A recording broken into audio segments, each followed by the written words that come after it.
working class rising up. This is the ruling class punching down. My day's bigger than your day. First rule of gladiator school, bro. Don't punch down. Charging into a goblin. Hail Trump! The threat from outside forces is far less sinister, dangerous, and grave than the threat from within. Control your own body. We will root out the communists, Marxists, fascists, and the radical left thugs that live like vermin within the confines of our country. We can fight the entire grinding system. Nobody can. But together, everybody can. I did nothing wrong. Welcome to the Did Nothing Wrong podcast, where we cut through the noise and help you make sense of the chaotic information space around us. I'm Griff Somke, and with me today is Karl Folk. Hey, all. Document this. I'm going to document this. Stop this bull! Leave him alone! Coming on this side. Media. Okay, come on through. Back up.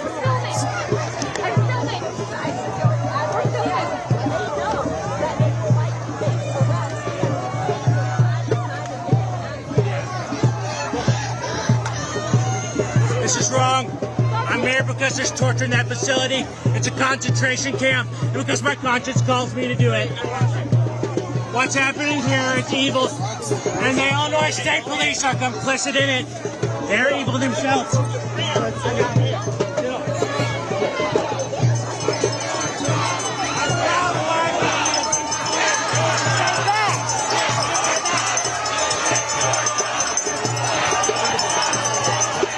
On today's episode of America's Dumbest Criminals, it seems like things are escalating in Chicago.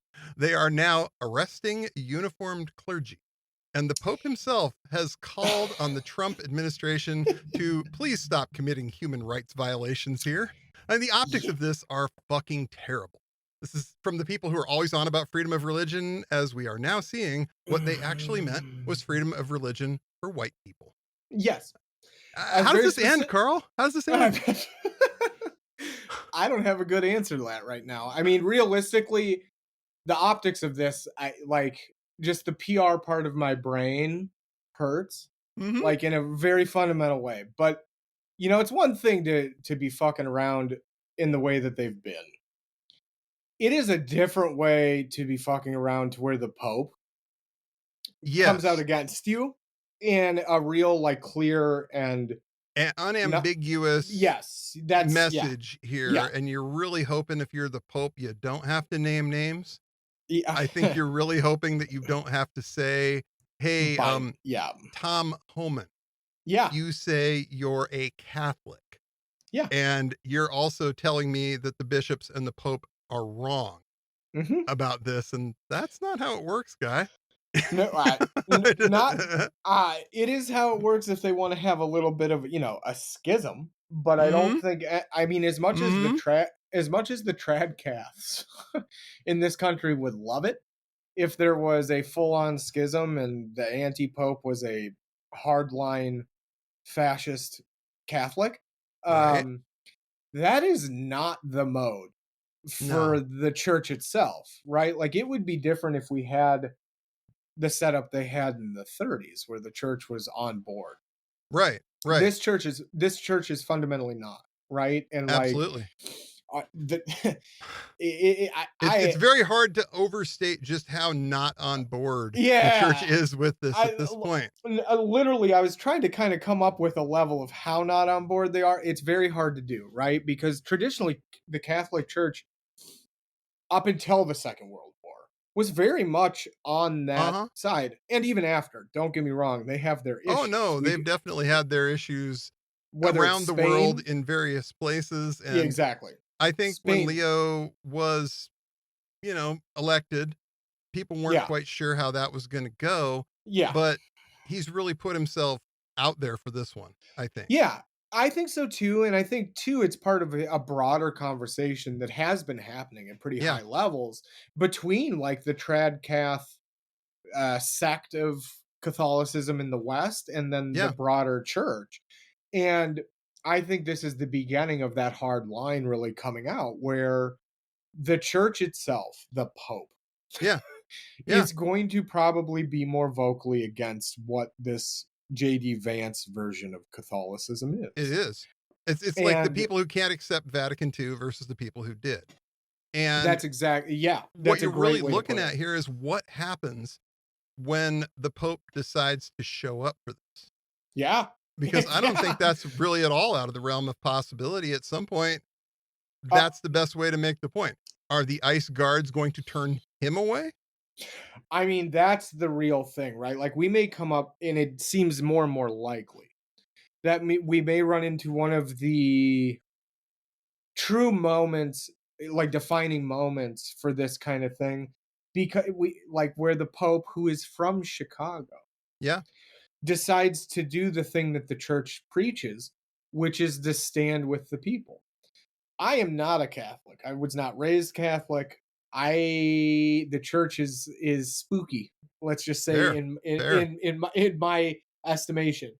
But what we're seeing is a church that has decided to actually follow through with what it says it is versus following Yeah. through with a prosperity gospel style hollowing out of ethics and morality in place of, some kind of, for lack of Yeah. a better word, deeply rationalistic in the, kind of philosophical sense version of religion where everything has value, but value is tantamount to godliness.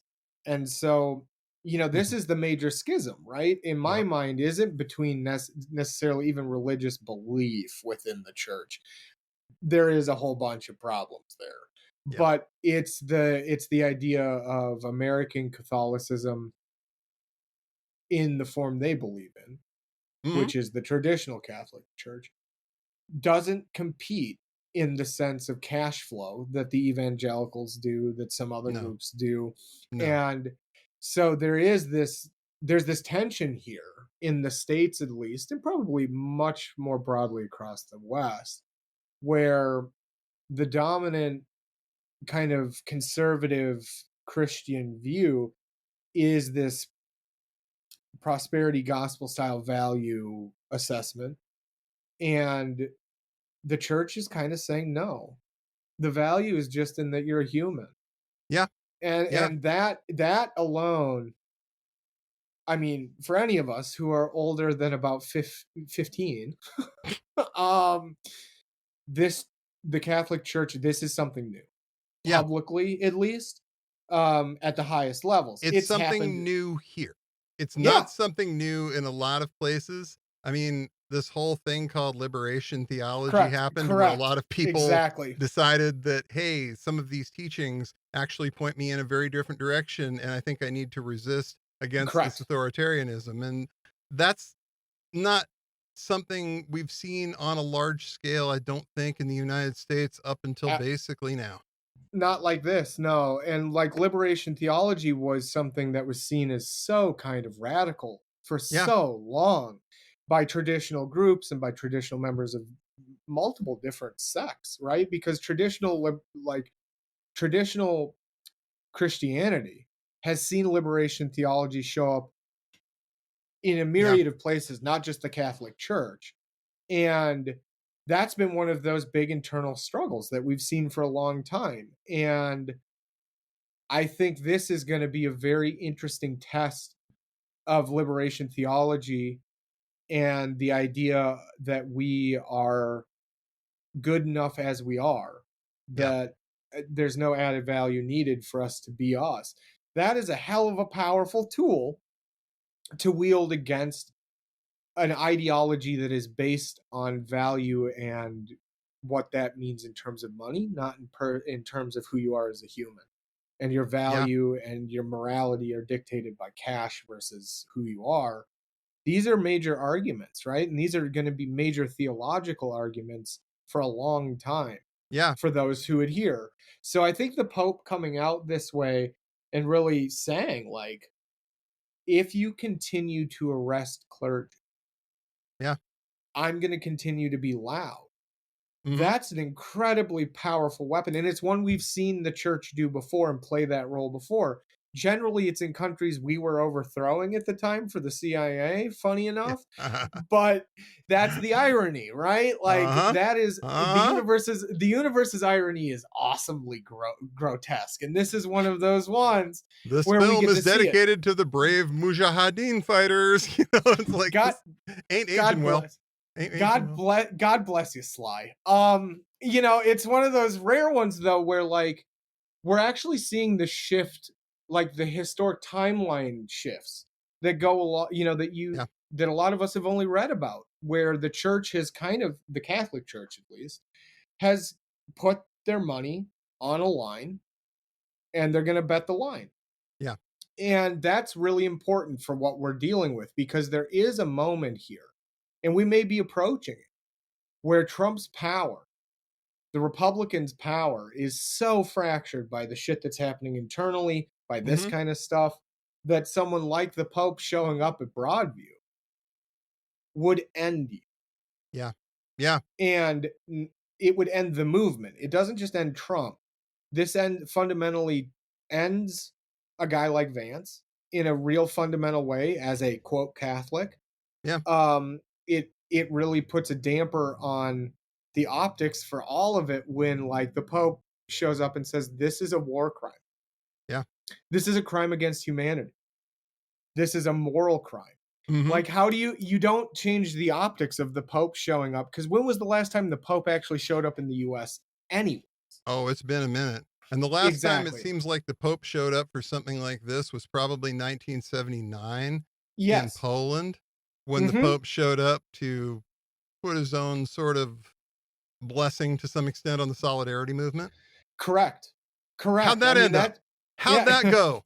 Exactly. Funny enough. I mean, funny enough, didn't go well. If you tell me we're on the solidarity in Poland timeline for this, I'd take it. It's going to be real funny. At this point, I'd take it. It's going to be real funny is what that means. Because like, you know, I don't, you know, I think for a lot of people, they don't fully realize like the sway that the Catholic Church has in really interesting groups. Yeah. Groups that you may never have heard of, groups that you've never even thought about having an association with any religious institution.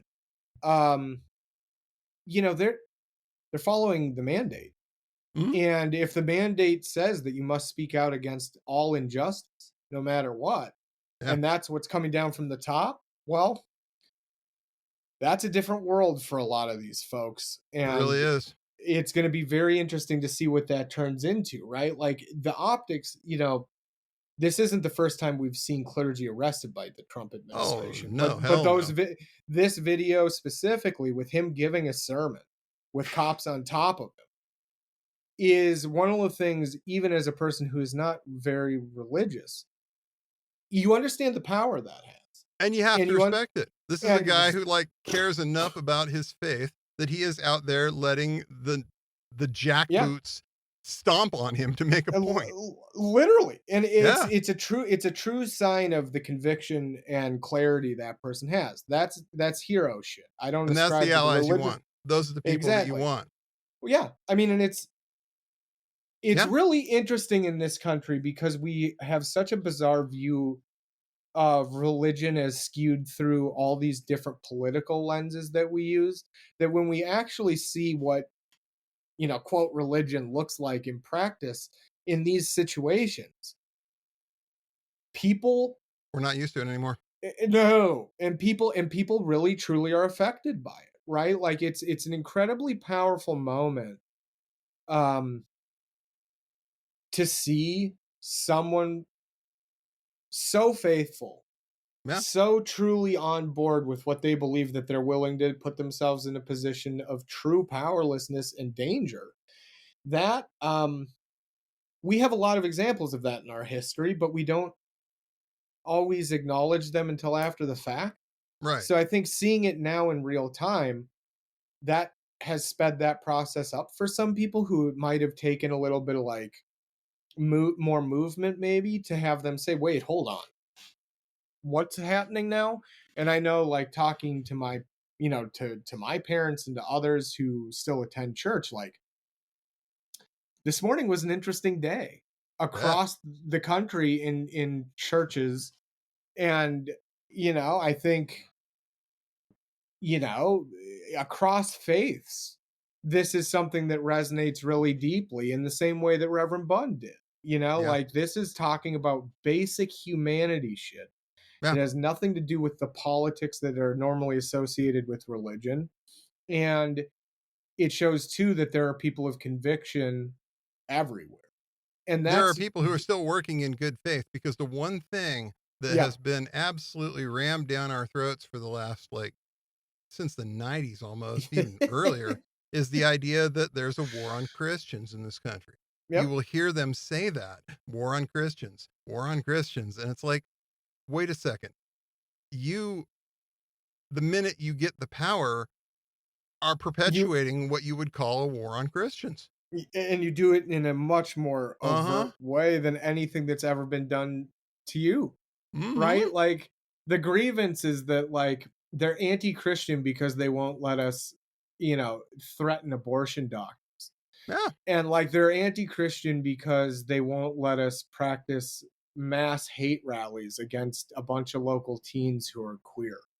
Yeah. Right? And so, like, you have this disingenuous, absolutely bad faith argument that, like, it's a war on Christians because you're not allowing these hateful things to take place. But then you have it juxtaposed against, well, we're just going to beat the shit out of this preacher while he's giving a sermon on the street because you guys are kidnapping and disappearing people into concentration camps and torture centers.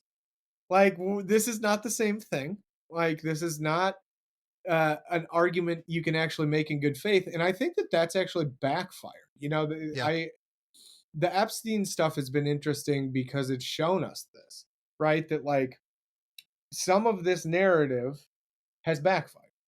And Oh yeah.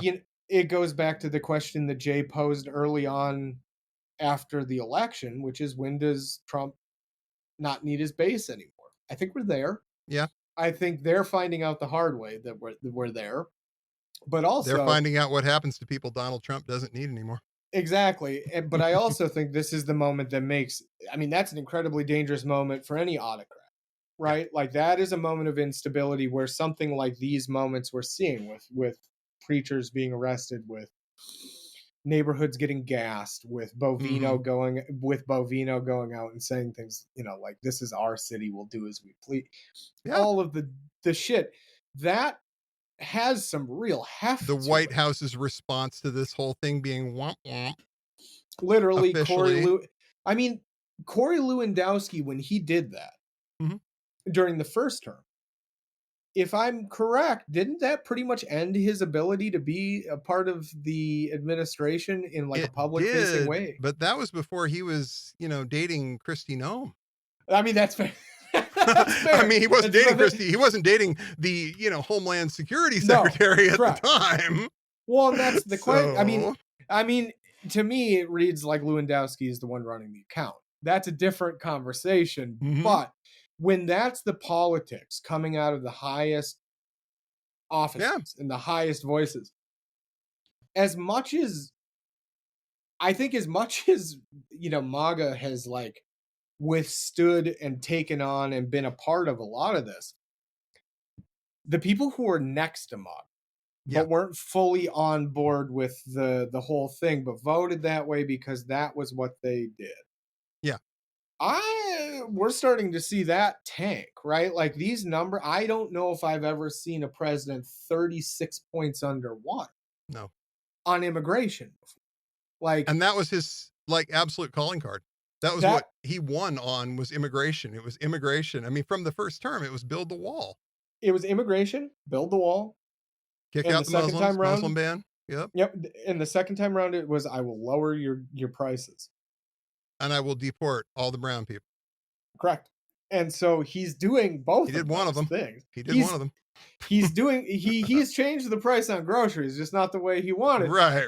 But that's, it's really upsetting that the shit that's going to end up destroying the coalition is, like, the price of a gallon of milk, not the fascism. But ultimately, I and more of the belief that it's going to be something incredibly benign that stops these guys before they can do the whole thing that they want to. They're Right. incredibly dangerous up until the minute that they're not. But like, it wouldn't shock me in some ways, just looking at the reaction we're starting to see, that it's going to be something rather benign that ends up doing this versus something grand. Right. And Right. It's not going to be some big finale. It's going to be something no, it's going to be something stupid, something Watergate-ish, like it's going to be something they had a dumb, tape system running or something dumb. literally.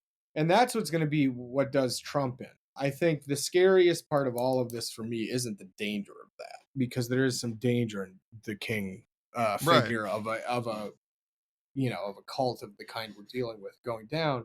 My concern is his successor. Oh yeah. And the 'Cause- jockeying has already started for that position. You have exactly. you know, MAGA finding out maybe they don't matter as much. Starting to Yeah. seem like the next coronated leader over there is going to be JD Vance, and you better like it.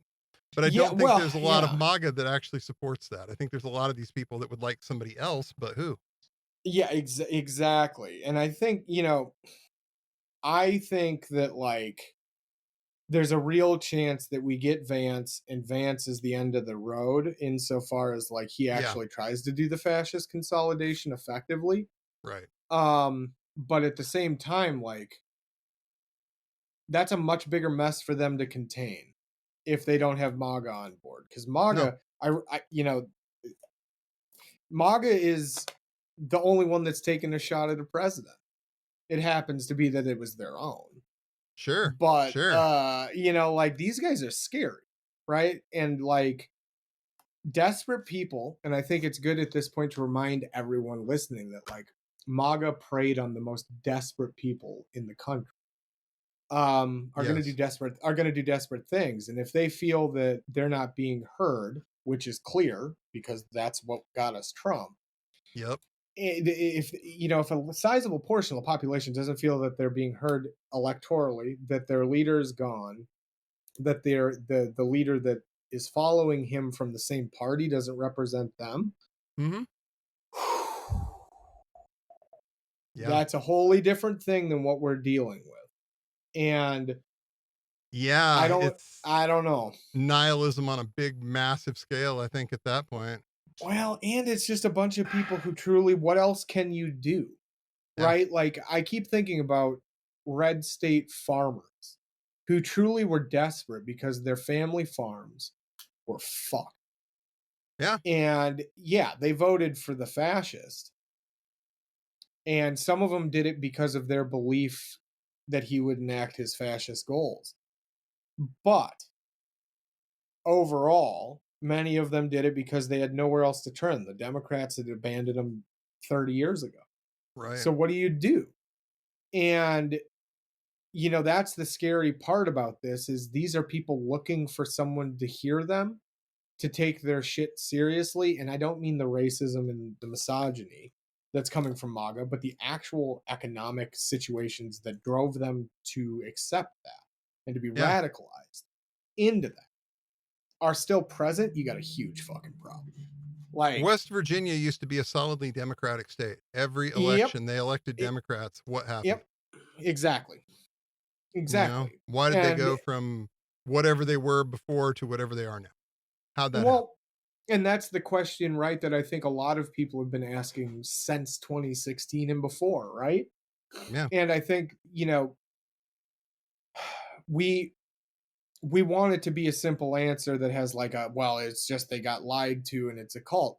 No. Some of that's simple. true. Some of that is true. Right. Well, it is. But the bigger issue is the pre-existing conditions socially that led them there, right? And like if you don't fix those problems, you're going to have a perennially angry and disaffected group of citizens that literally just need their lives to get marginally better year to year. Mm-hmm.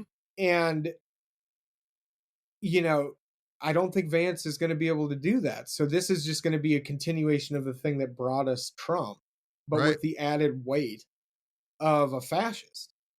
I don't And think Vance is even sort of interested in doing that.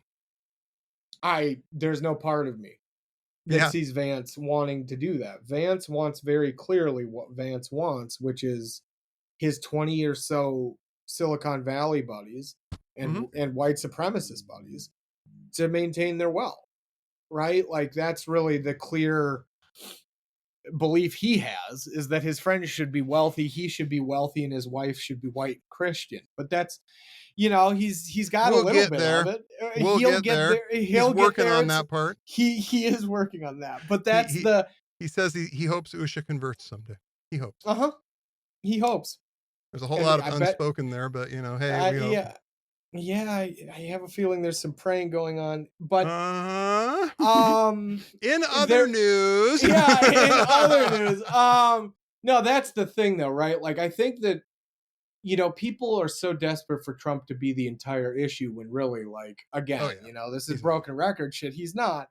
And so, like, I think Trump goes down in a really benign way. If he goes down and doesn't just kick it in office. On the toilet, it's gonna like be Elvis.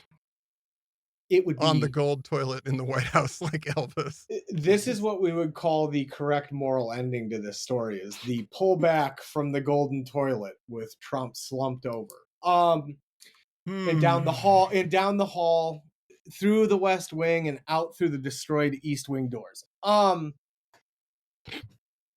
That is the reality, right? Like, we're not going to probably have some giant cathartic moment where fascism is defeated in the way that we want it to. But these are all cracks, whether it's the things we're seeing around what's happening at Broadview, whether it's what we're seeing with the Pope. And, it's also what we're seeing around the opening of government, right? Like, the government reopened, and it's a similar state of just like abject disbelief, but from the other side, because it was the Democrats this time that provided cover. And it's just, it's really an interesting thing looking at these two groups and seeing such similar reflections, right? That MAGA was just looking for someone to listen. And so they went to the charlatan fascist. And then you've got this, the Democratic Party saying, we're willing to go against everything we've said to open government again, but we got the issue in front of people. We raised awareness. Yeah, exactly. And then the second half of that is, how are you so ungrateful as to ask us to actually do something that helps people? You just don't understand how the Senate works. Literally. And that, no, Dick Durbin, we do understand how the Senate works, and that's the whole problem. That actually is the issue here. But that again is the same dynamic that set up the Tea Party to be able to show up and then turn into MAGA, right? Because it is the disaffected, it is those who see this for what it is, which is really, really, really bad politics that are hurting people. Yeah. It's a setup for another mass radicalization of more people in a really heavier way. Right. And let me run a scenario by you here when it comes to mass radicalization. One of the provisions in the bill that opens Congress permits... I'm just gonna jump in here and tell everyone I am shaking my head and very upset about this, because I know exactly where we're going. This is bad. This is bad.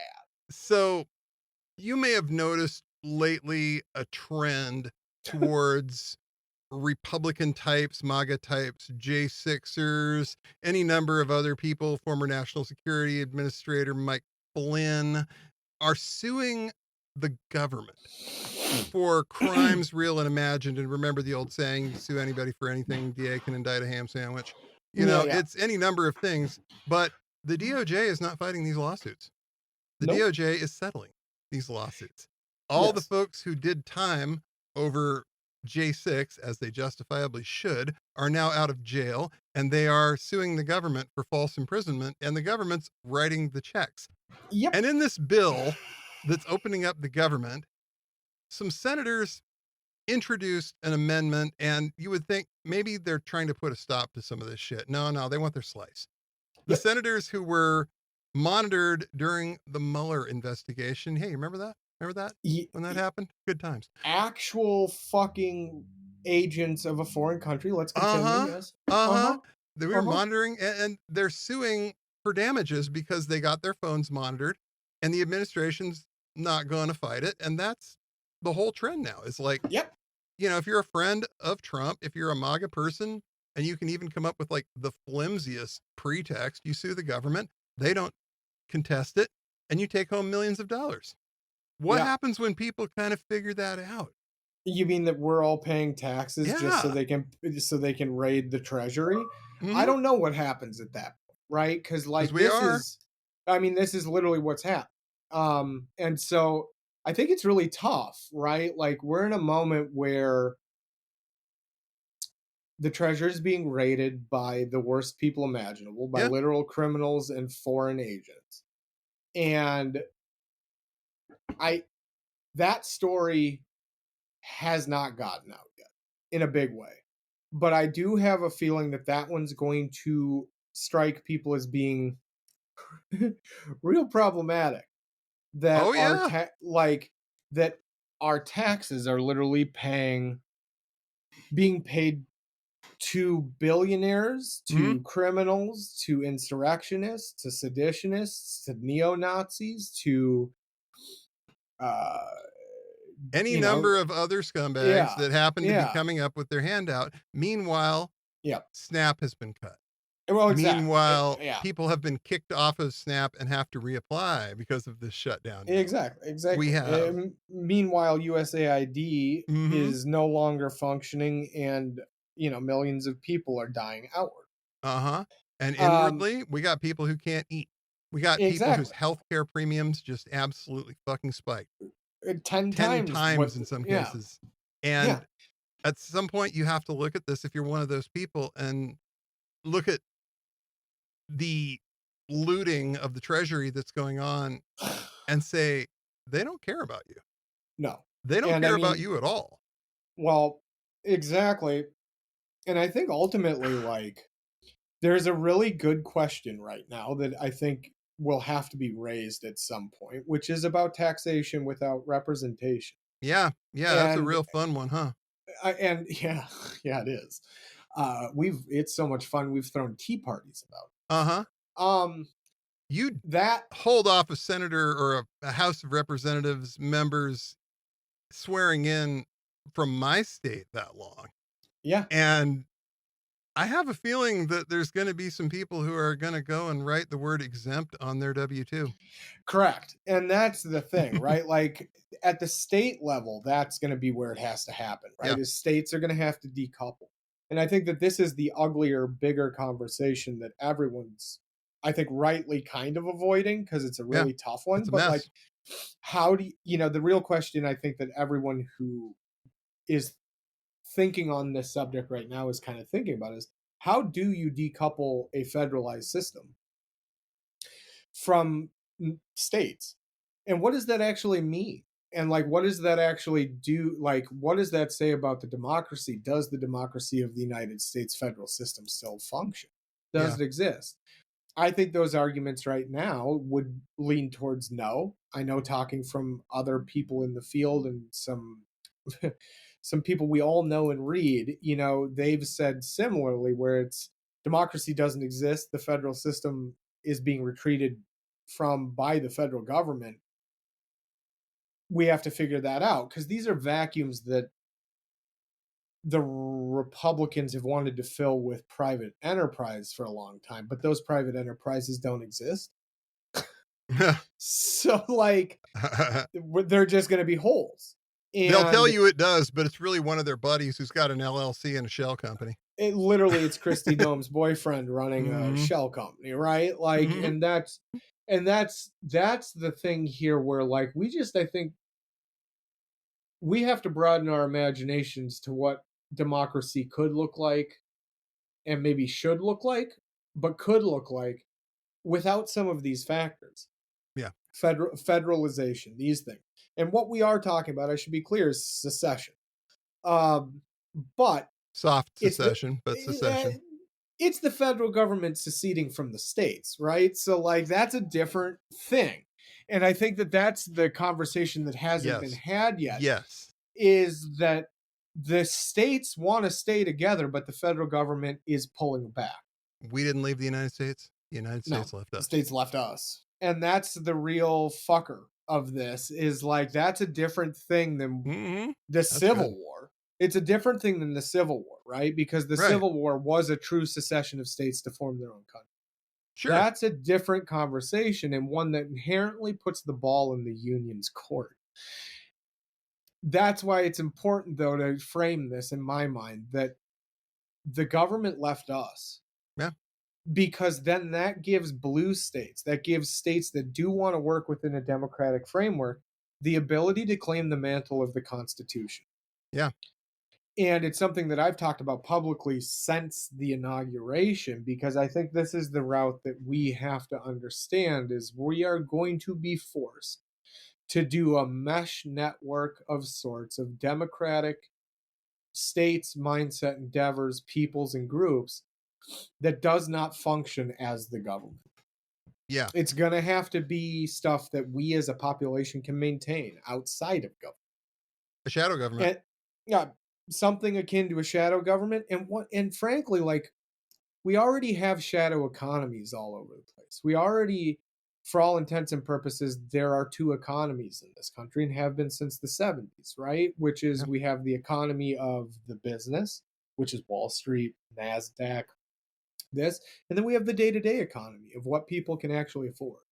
Yeah. And those are disparate things that have no connection in real ways. I mean, there are connections, but in real day-to-day ways for most people, there's no connection.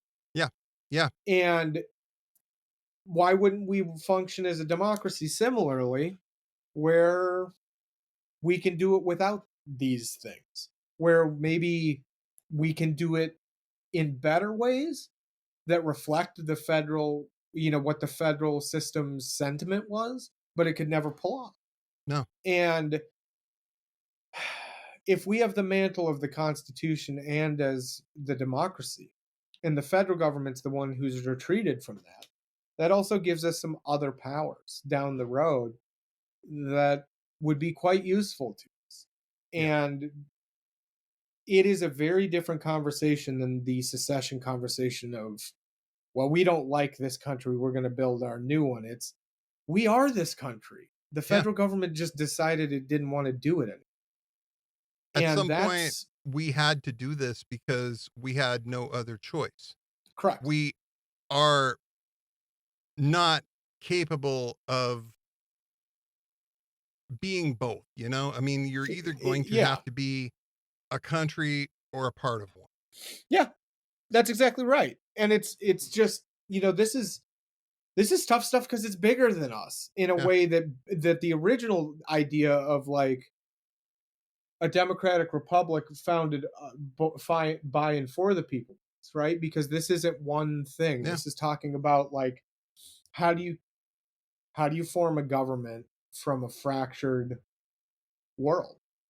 And I think that that's going to be, this is the part where imagination has to be fostered, because we can do so much better than what we have now currently, for sure. No questions asked. But even than what we had before that led us here. And that doesn't mean to discard democracy.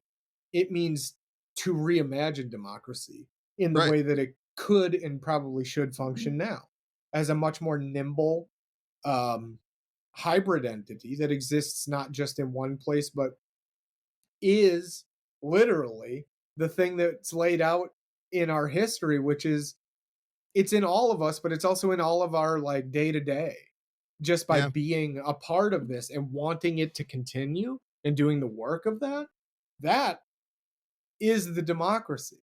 The rest of this shit is just, we've added to it.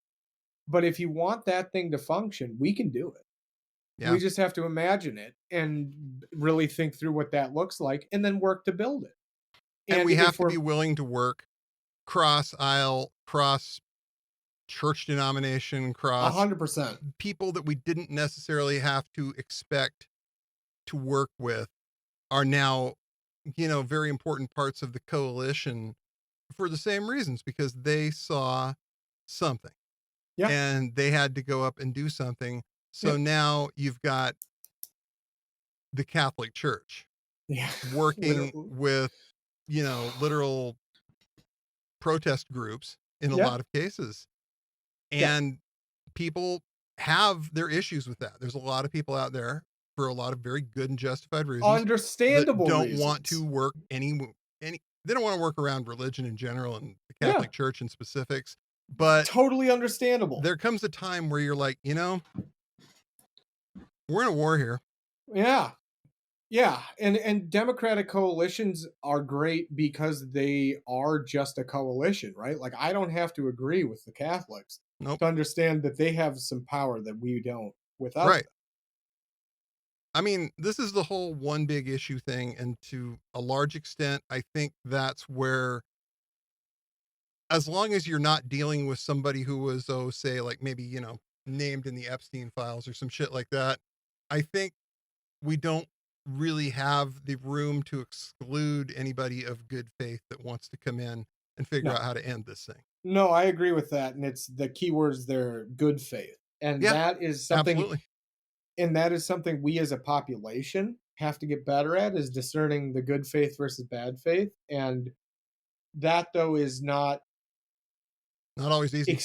Not always easy, but it's also not exclusionary to doing the work. Like any big project, you are going to have moments where you find that there are certain people within the organization that don't have the same goal. That's just the reality of working with different people. Yeah. But the response to that is what dictates how powerful the thing you are is, right? And if you're nimble enough to understand that, like, this person might not be right, we may have made a mistake, that's good and powerful and should be done more. That discernment in itself shows that you care enough to have something different. And if you're unwilling,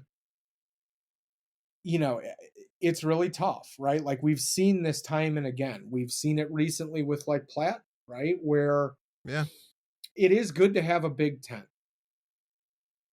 It is not good to have a big enough tent where we can excuse absolute fuckbag things. I just saw an example of this. A guy named Bryce Mitchell fights in the UFC, has made comments positively about Hitler. He said on, and I'm going to look this up here because I want to be exact, in a video published by MMA Weekly on December 7th, 2024, Bryce Mitchell announced that he would take a bullet and die for Donald Trump. Yes. Okay. So fast forward to now. Yes. Have you seen this clip? I don't want to air the clip because I don't think Bryce Mitchell is an especially nice or intelligent person, but there is a clip of this UFC fighter named Bryce Mitchell going off for 5 solid minutes about how Donald Trump is the Antichrist according to the book of Revelations. This is the same guy who was saying less than a year earlier that he would take a bullet for Donald Trump. And now his view has moved to, guys, I'm sorry, I was wrong. He was the literal Antichrist. And he goes into the whole bullet across the ear thing. And I found myself thinking, holy shit. Oh, yeah. Whoa. Things have changed. I've heard this before, but I hadn't thought about it since the whole bullet in the ear thing. And holy shit, that's bad. Oh, no. And that's just it. We're starting to see really weird things happen, right? Because of all of these other things we've been talking about. I mean, hell, look at MTG.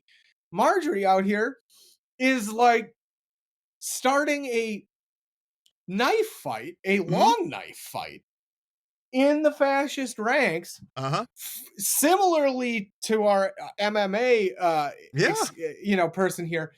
And it's like, okay, I'm glad that pedophilia is a step too far. I am glad that you like have something in you where you're like, oh my God, but also go fuck yourself. I'm not working with you. Sorry. Yeah. Like, and that's the thing with discernment, right? Like, and this is the issue. We've talked about it. I know that we've seen with things like the resist circle, and it's not the people necessarily within it. It's people within it trying to drive it, Mm-hmm. where there's a redemption narrative.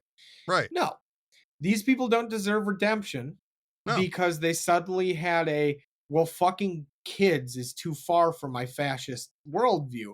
I don't care. You're still a piece of shit. Please Yeah, you got leave. some work to do, guy. Yeah, not just some work. Like, And that's the work you need to do on your own side.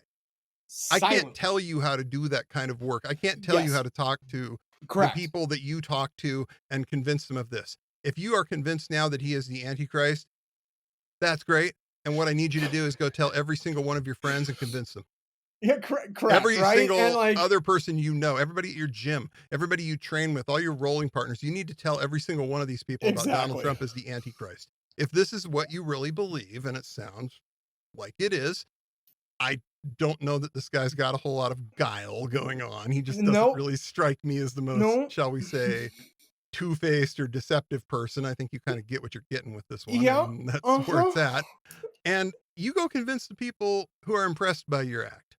Yeah. You go convince the people that respect you and think you're great that this is how you feel about it. I'm glad you figured out that he's a piece of shit. I'm not sure we're going to go Antichrist here, although I don't entirely disagree with you. I'm just saying, you go sell that. Yeah. I can't sell that to the people you can sell that to. Go sell that. No, that's exactly right. And like, I think, those fractures are going to become more important really quickly. And it's like the other UFC fighter that came out recently and said, I'm not fighting at the White House. That's some Hunger Games bullshit. Yeah. And like, this is another guy who is, I wouldn't say like fully in the bag for Trump, but he also wasn't fully not in the bag for Trump. Well, the thing you got to understand is that most of these guys are. And part of the reason most of these guys are, or at least they are in public, and I got into this a little bit on Blue Sky yesterday, but because Dana White is such a hardcore Trumper, and because Dana White decides pretty much everything about what happens inside of the UFC, if you don't like Trump, you're not going to say anything about it. Yeah. Because you want to fight. And exactly. You're not going to get fights if you're saying things about Trump that Dana doesn't like. Correct. Exactly. No, and that's just it, right? And I think that that's actually an interesting point to make in this, because Dana White is a very Trumpian character. Oh, absolutely. But what we're seeing is the cracks in his organization similarly look like the ones in Trump's administration, because people are realizing like the true thing, which is like, this is bad. And if we continue to go along with it, we are bad too. And it's been interesting to see it from guys in the fighting world, where like, I don't agree with the Nazi, the Hitler lover who like came over and was like, Trump's the Antichrist. But that does mean that the hegemonic, like the control aspect has broke, right? If that's starting to happen and you have people coming out saying things like fighting at the White House is some Hunger Games shit. Yeah. That actually says a ton about the underlying dynamic. And he's saying it to an audience that, no Tom Nichols column is going to touch. He's saying that to an audience of people who aren't going to read The Atlantic ever. And all of a sudden they'll see a viral video of Bryce Mitchell talking about how Donald Trump's the Antichrist. And it's like, fuck, can't get enough of that. Yep. And then they'll get it coupled with another video from their MMA feed of someone saying, I won't fight at the White House. This is some Hunger Games shit, and I'm not down with the Hunger Games shit. And again, I don't like these people, but they figured it out for themselves. I didn't have to tell them. Yep. And they have a huge following of people who, if they start seeing messages that look like that, are going to start to have a moment of, well, why are all my heroes, quote unquote, unquote, unquote, unquote, starting to say the same thing? Weird. And then maybe they'll go do a little research. That right there is how you build in a fracture to a movement, right? Like, this is why you see in authoritarian regimes throughout history, those guys end up getting shot. Yeah. Yeah. Like, if you're actually doing the thing effectively. The man is a problem. No man, no problem. No man, no problem. And that's just it, right? And that, to me, this has been really interesting, because like, Trump operated for the first 200 days.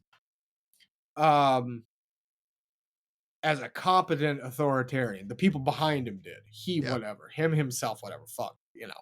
Yeah. But the people behind him were functioning as a pretty adept authoritarian movement behind the scenes. That's still functioning. They're still doing huge damage. But their public face is starting to get fucked up in a way that, like, they're not, without them exerting maximum force, they're not going to get it back.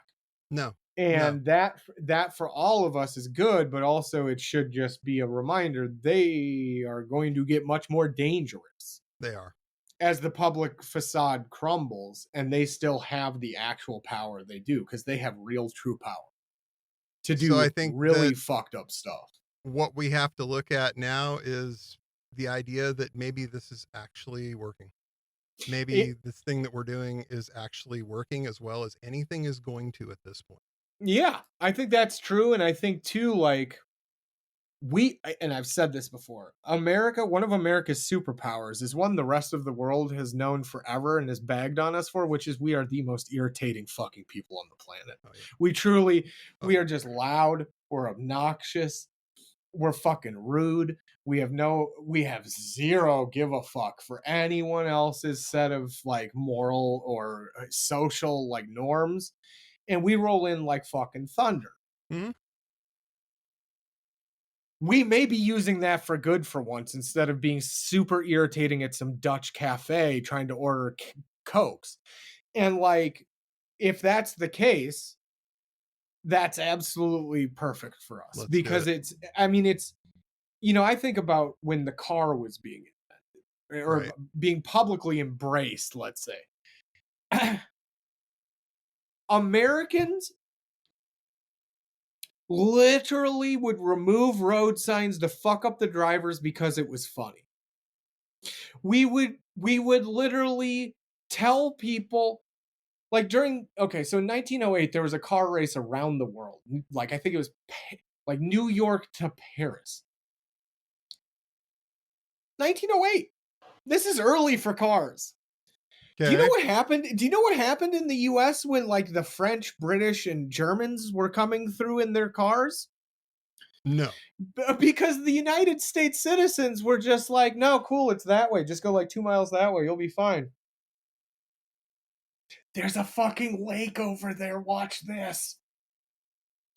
And then they would take down road signs and put them up in the road. We would take out railroad. We would take out the road signs and turn them around and put them back. We would take road signs and put different mileage markers. We did this for not just the racers, but just people driving cars. There was a period in the US where they had to replace telephone poles and telegraph poles every couple weeks because Americans would go out and shoot at them until they fell down. Americans are super petty, irritating, incredibly kind of folksy groups. As much as we don't like admitting that, a majority of this country will fuck with people just to do it. And that is what we're... For the lulls. Because you don't have the authority to do that. I am a naturally... You know, I have natural rights as a human. Fuck you. We were predicated on this. And we have always embraced it. We're always those people. And I think it is finally working. Yes. On Trump, or at least the public perception of Trump, that like, just shut the fuck up. Like, we don't care. I could give two shits what you're saying about fucking Venezuela being the home of dictators who are sending fentanyl as a weapon of war. Get the fuck out of here, man. Like, most people, that's the response. Yeah. Is just like, are you fucking kidding me? How stupid do you think we are? That's incredibly powerful. Yeah. As we're seeing. And like No Kings, it was great to put 7 million people out on the street. It's a good thing. I don't like the group who did it, but the better thing is what's come from all of this, which is us just saying, no, I don't think that's right. You know what? Fuck you. I actually think you're wrong and that you're putting me in a position where I'm not just going to be wrong, it's going to make me feel bad. We don't do that here. No. Like, we're so bad that the president, a fascist, is relenting because we're pissed about grocery prices. Do you know how petty? Do you know how petty a country you have to be to get a fascist to change course because it's so unpopular that even his base is like, dude, we're gonna fucking take more shots at you. We've done it already. Like, what? Like, it's unbelievable. Like, this country, one of its immutable qualities is we are insufferable pricks if we feel we've been wrong. Oh, yeah. That at scale is fucking wild. You can't sustain it forever unless you pull out the guns. And I truly think that they are scared shitless of pulling out the guns on a population that has that in them and 400 million guns. Uh-huh. And not to put too fine a point on it, but there's a lot of reasons why you'll hear people wanting to get armed. You know, there's people that say, oh yeah, I'm doing it for hunting. I'm doing it for, you know, my Second Amendment rights. I'm doing it for, you know, any number of other reasons. I think all the people who just went and bought guns on the other side, they're doing it for one reason. Yeah, they're doing it for one reason. I'm not going to say what that reason is. It's kind of like hunting, because but it's much more organized. They're afraid. Exactly. And that's it. And that's just it, right? Like, they are afraid. They are organizing. You don't want millions of people with disposable income buying guns because they're afraid. You do not want that. No, and you definitely don't want a society where their only recourse feels like is to buy a gun. That You've is heard not the old expression about the 4 boxes of liberty, haven't you? Yes, yes. Because right now it's starting to really feel like we're on, you know, box number 3. I was about to say, there is a box in there that, in fact, terms of service on many websites would get you banned for saying. Yeah, I mean, and I found that on a Second Amendment Republican site. So don't ban me. I hate it here that because the right understood that these were powerful things, they co-opted them first for their agenda, when the rest of us now are going to have that conversation. But you know what? The materials are out there to have that conversation. The framers of this country, in fact, gave us this great thing, which is called a written record of what was being said during the writing of not just our founding documents, but some other key things, like the Federalist Papers are kind of important in this. As much as I hate that I am having to talk about the Federalist Papers, they're really important in the thing that is happening right now. You want to know how we got here? Yeah. And truly, how we may get out is a real understanding that, like, when you and I first started doing the grievances, for example, this summer, these are examples of why these documents are important. Not because of the originalist argument. That can leave. Right. But because these people had already thought through the logical endpoints of certain things. And for as much as these were flawed people doing terrible things, they understood human nature, I think, in a really interesting way that we see reflected both in our founding documents, but is much more so in the documents surrounding. And these are terribly racist people, and I'm not going to, say they're not. So they could never live up to the ideals that they had originally thought through. Right. Because they didn't see certain groups as people. People. But what they laid out is a framework for what could be. Yeah. And I think that that's the part, for all of us, you can't have a population that's buying guns out of fear because of what could be. That's very well cleared out in some of this language. Yeah. But the other part is you don't want a society that doesn't see itself as inherently free because they're human.